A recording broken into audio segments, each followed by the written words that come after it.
저희 밀착 카메라 취재진은 초유의 법원 폭동 사태 당시 내부 상황을 단독으로 취재해 보도해드렸습니다.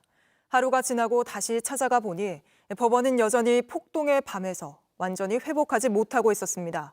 특히 직원들은 유리창을 깨고 쳐들어오는데 그 눈빛이 너무 무서워서 젊은 남자 직원들도 대피할 수밖에 없었다고 호소했는데 밀착 카메라 이가혁 기자가 보도합니다. 끔찍했던 주말이 지나고 다시 월요일, 서울 서부지법 주변은 경찰 통제가 계속됐습니다. 네, 이렇게 법원 앞 인도를 지금 통과하려면 신원을 확인을 하고 통과할 수가 있습니다. 그리고 법원 앞 울타리 바로 앞에 보면 경찰 질서 유지선이 있는데 폭동 당시에 폭동 가담자들이 경찰로부터 이 질서 유지선을 강탈하려는 시도가 있었는데 그 과정에서 이렇게 많이 파손이 된 걸로 보입니다. 폭동의 흔적을 정리하기엔 시간이 더 필요해 보였습니다. 네, 서울 서부지법 후문입니다. 이렇게 후문을 알리는 간판이 뽑혀서 그대로 이렇게 쓰러져 있고요. 여기 보면 아마 이 폭동 가담자들이 들고 왔을 것으로 보이는 부정선거 검증하라 이 손 편말도 그대로 남아 있습니다. 안쪽에 보시면 유리창도 파손된 채로 그대로 있고 아예 파손된 유리를 제거해서 지금은 파란색 임시 가림막을 해놓은 상태고요. 이 안쪽에 보면 이제 유리를 다시 갈아 끼우기 위해서 작업자들이 이렇게 사이즈를 측정하는 모습도 볼 수가 있습니다. 그 밑으로 이 서부지법 외벽 이 자체가 다 산산조각 난 모습도 볼 수가 있습니다. 2025년 1월 19일 일요일 그 새벽으로 시간을 돌려봅니다. 윤 대통령 구속 소식이 전해지고 한 남성이 마이크를 들고 경찰을 향해 외칩니다.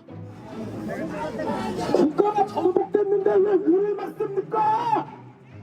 잠시 후 사람들이 법원 후문 울타리를 넘어 들어갑니다. 경찰 방패를 빼앗아 창문을 깨는 장면도 보입니다.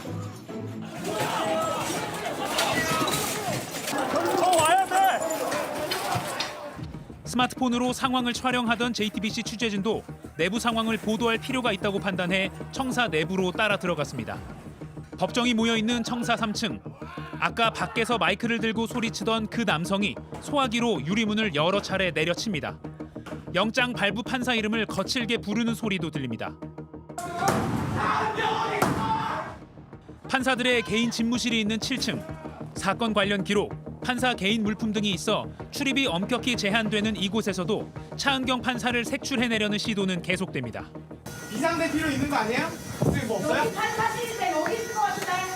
저 안에 숨었을 수도 있죠. 방 안에 숨었을 것 같아요. 한 남성이 또 다른 판사 집무실 문을 발로 부숩니다.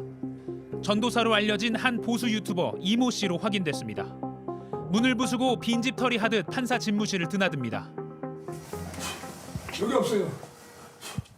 한 손엔 소화기, 다른 한 손엔 쇠파이프를 든 사람도 보입니다. 법원과 일상을 함께해온 인근 상인들은 충격을 금할 수 없습니다. 황당하죠, 황당하죠. 우리나라 민주화가 이것밖에 안 되는 건지. 네, 그렇습니다. 참담합니다, 참담해. 법원 직원들의 충격은 더 큰 상황입니다. 법원 노조를 통해 폭동 당시 서부지법 직원들의 상황을 들을 수 있었습니다. 계속 직원들이 막고 있었는데 이제 막을 수 없을 상황이 딱 된 것 같은 걸 감지하고 이제 대피하라고 보안관리대가 해서 이렇게 나갈 수 있는 옥상이 8층이랑 11층에 있거든요. 거기에 대피하고 계시다가 유리를 깨고 쳐들어오는 폭동 가담자들의 눈빛이 무서웠다고 합니다.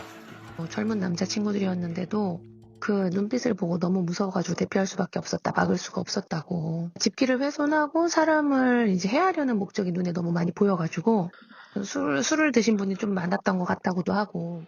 2025년 대한민국 서울 한복판에 있는 법원이 습격을 당한 이 처참한 흔적 앞에서 또 그 보도를 두고 가짜뉴스까지 판치는 이 상황 앞에서 어떤 말로 끝맺음을 해야 할지 참담한 심정입니다. 분명한 것은 경찰과 검찰이 이미 밝혔듯 엄정한 수사가 이뤄져야 하고 다시는 이런 일이 일어나선 안 된다는 점입니다. 밀착 카메라 이가혁입니다.